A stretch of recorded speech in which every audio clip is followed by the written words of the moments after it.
चलो चुप रहो। पिछला क्लास में हम लोग क्या पढ़े थे? What is the income of a country पढ़े थे। बताइए, anyone know what is the income of a country? बताइए, डिफिनेशन कोई करिए, what is the income of a country? हाँ, the income of the country is the income of all the citizens. जो all citizens का income होता है वही तो इनकम ऑफ द कंट्री होता है।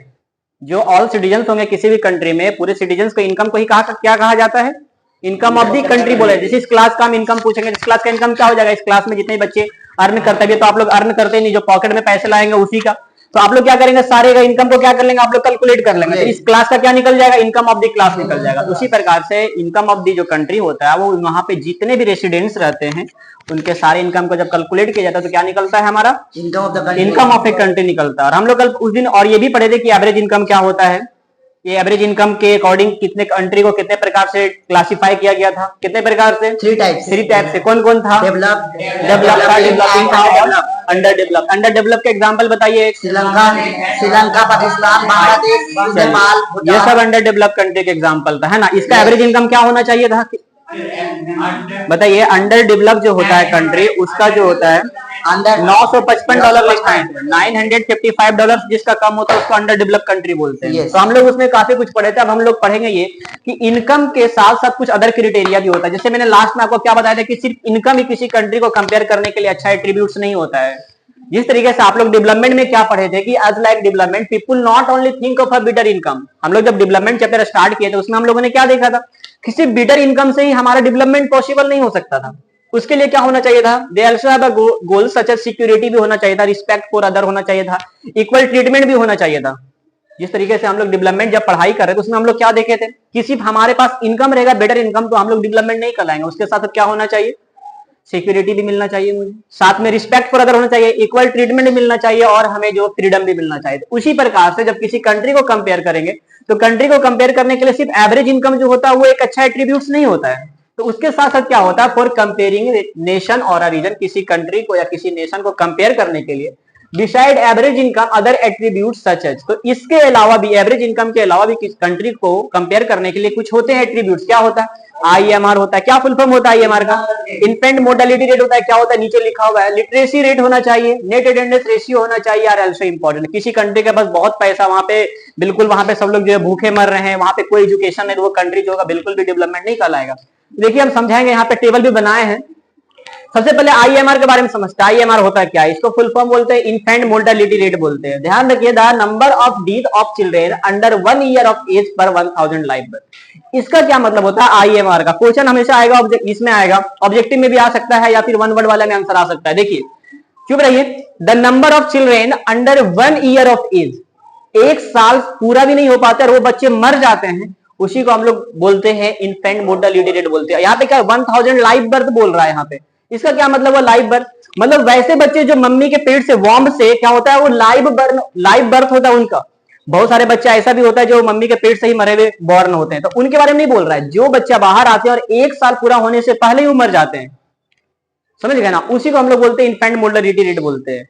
तो आप ध्यान दीजिए, आप थोड़ा इमेजिन करिए, किसी का बच्चा होगा जो बॉर्न हुआ होगा और अपना पहला बर्थडे मनाने से पहले उसका डेथ हो गया, उसे फैमिली में क्या ही हो रहा होगा। तो जिस कंट्री का आईएमआर खराब होगा वो कंट्री कैसे डेवलपमेंट कहलाएगा बताओ? जिसका तो बच्चा हो नहीं रहा होगा और इमरजेंसी अगर बाई चांस बच्चा हो भी गया हो तो फर्स्ट बर्थडे में क्या होगा? फर्स्ट बर्थडे सेलिब्रेट किया भी नहीं और उसका डेथ हो गया, उसके घर में क्या सिचुएशन होता होगा? तो ये आईएमआर था हमारा। 1000 लाइव बर्थ पे कितने बच्चे बचते हैं, उसी को हम लोग बोलते हैं इन्फेंट मोर्टेलिटी रेट। यहाँ पे टेबल में आपको हम समझाएं आगे।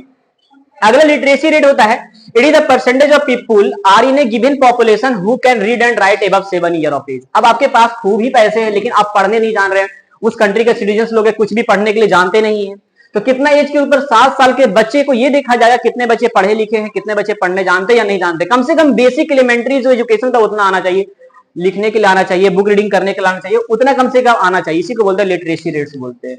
अगला क्या है? Net attendance ratio, the percentage of children in the age group of 6 to 10 who attend school. अब 6 से 10 साल के जो बच्चे हैं वो स्कूल जा रहे हैं कि नहीं जा रहे हैं, out of the total number of children in the same age group. 6 से 10 साल के जितने बच्चे हैं उसमें कितने बच्चे स्कूल जा रहे हैं और कितने बच्चे स्कूल नहीं जा रहे हैं, तो ये हमारा नेट अटेंडेंस रेशियो होना चाहिए। तो एवरेज इनकम के साथ साथ कंट्री को हम लोग को ये भी देखना पड़ता है कि वहां का आईएमआर क्या है, लिटरेसी रेट क्या है, नेट अटेंडेंस रेशियो क्या है।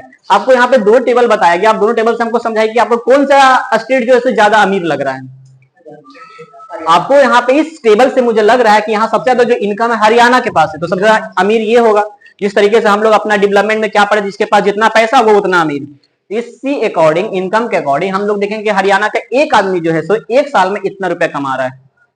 इसका मतलब कि हरियाणा का आदमी सबसे अमीर है इन तीनों में, और सबसे गरीब कौन, हमारा बिहार, क्योंकि सबसे लो इनकम इसका है एक साल में। तो ये तो समझ में आया टेबल। इसमें हम लोग को ये पता चल रहा है कि जो सबसे अमीर है, जो रिच है, रिच कौन से, हरियाणा वाले लोग सबसे रिच है। रिच कौन हो जाएंगे, ये तो रिच कहलाएंगे यहाँ पे, और ये क्या हो जाएगा, ये पुअर हो जाएगा इस टेबल के अकॉर्डिंग। जब हम लोग सिर्फ एवरेज इनकम कैलकुलेट करेंगे तब। लेकिन इसके अलावा अगर एट्रीब्यूट्स का कंपेयर करते, जैसे यहाँ पे भी 3 स्टेट का, वही 3 स्टेट का लिए, हरियाणा का, केरला का और बिहार का।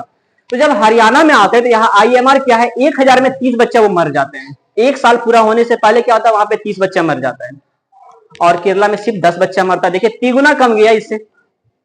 और बिहार में 35 बच्चा मर जाते हैं यहाँ पे। इसलिए मरते हैं क्योंकि बिहार जो है तो यहाँ पे बेसिक जो नीड्स होती है हम लोगों की, जो बच्चे होते हैं उनके बेसिक नीड्स तो पूरा नहीं हो पाते, इस वजह से यहाँ पे ज्यादा बच्चे मर जाते हैं। ये लोग एडुकेटेड है, थोड़ा शिक्षित है, इस वजह से यहाँ पे बच्चे कम मरते हैं। लेकिन यहाँ पे देखिए हरियाणा का एवरेज इनकम 180 था, 1,80,000 कुछ रुपया था, और यहाँ पे हरियाणा में देखिए इन्फेंट मोर्टेलिटी रेट कितना, 30 है। कितना ज्यादा है, 30 बच्चा को आप बचा नहीं पा रहे हैं 1000 में। और केरला जो है सो भले ही इनकम कम है, लेकिन वो अपना 10 बच्चा को ही सिर्फ गवा रहा है 1000 में। और आगे देखिए लिटरेसी रेट 82% लोग वहां पे जो है पढ़े लिखे हैं, यहाँ पे 94% केरला के लोग पढ़े लिखे हैं, और बिहार का तो सब चीज में रहबे करता है पीछे, कि पॉपुलेशन में आगे 62% लिटरेसी रेट है बिहार का। सो देखिए आगे नेट अटेंडेंस रेशियो देखिए, यहाँ पे जो हरियाणा का सिर्फ 61 बच्चे ही स्कूल जा पाते हैं। 100% के बारे में हम बात कर रहे हैं, 1000 नहीं, 100 में सिर्फ 61 बच्चे क्या होते हैं, स्कूल जा पाते हैं। और केरला में 83 बच्चे स्कूल जा पाते हैं, और जो हमारा जो बिहार उसमें 43 बच्चा जा पाते हैं। अब आप बताइए दोनों टेबल से आपने क्या समझा, कौन अमीर होगा कौन गरीब होगा, सब बताइए। केरला हमारा अमीर होगा क्योंकि इसके पास सब कुछ अच्छा है, इनकम तो लो है नहीं, इनकम भी तो बड़ा अच्छा है इसका, इसका IMR भी बड़ा अच्छा है, इसका लिटरेसी रेट भी अच्छा है, नेट अटेंडेंस रेशियो भी अच्छा है। तो इसीलिए मैं बोलता हूँ किसी एक चीज को आप कोई एक एट्रीब्यूट को मानकर किसी चीज की कंपेयर ना करें। आप लोग क्लास में भी, या पहले क्या होता था स्कूल में जब एग्जाम होता था तो हम लोग को फर्स्ट सेकंड थर्ड कैसे किया जाता था, बस जिसका नंबर आया उसको फर्स्ट सेकंड थर्ड कर दिया जाता, जिसका नंबर आया। तो वो जो होता है एक अच्छा क्राइटेरिया नहीं होता किसी आदमी को कंपेयर करने के लिए, किसी आदमी को जो है सो आंकने के लिए। इसके लिए हम लोग को जो है कुछ अदर एट्रीब्यूट्स को देखना पड़ता है। हम लोग ने यहाँ पे जब देखा इनकम के बारे में तो हमको लगा कि हरियाणा सबसे अमीर होगा, लेकिन जब मैंने आगे और भी एट्रीब्यूट्स लाया उसमें तो मैंने देखा कि नहीं यार, हरियाणा तो काफी प्रॉब्लम में, सिचुएशन काफी खराब है, IMR भी खराब है, उसका लिटरेसी रेट भी खराब है, अटेंडेंस रेशियो भी खराब है। केरला का सबसे अच्छा, इस वजह से हम यहाँ पे कह सकते हैं कि केरला कौन हो जाएगा, केरला क्या हो जाएगा, केरला जो हो जाएगा वो रीच हो जाएगा, या केरला कह सकते हैं डेवलप्ड कह सकते हैं। हाँ, अब बिहार सबसे पुअर, उसमें भी पीछे था, इसमें भी पीछे था, सब चीज में पीछे रहता है, किसमें आगे है। तो ये आज क्लास का बस यही तक था, बस 2 क्लास और बचा है, एक पब्लिक फैसिलिटी